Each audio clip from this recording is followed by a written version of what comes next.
salud, mi gente. Hay que tomar, recordando el viejón. Víctor Vizcarra. El final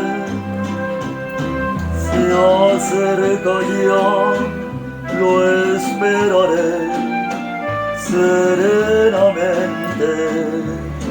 Ya ves, yo he sido así, te lo diré sinceramente.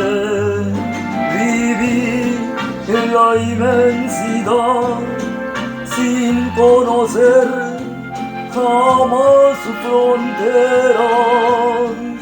Jugué sin descansar y a mi manera.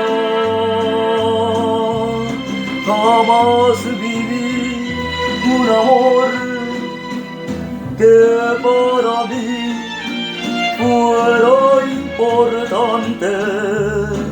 Corté solo una flor y lo mejor de cada instante.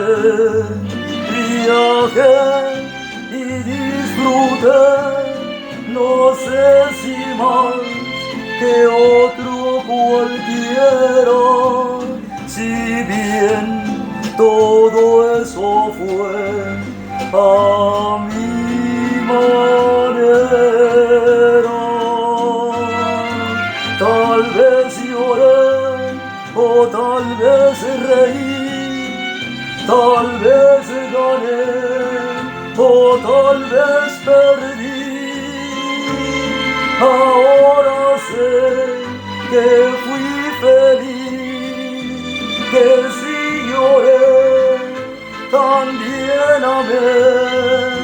Puedo seguir hasta el final a mi manera.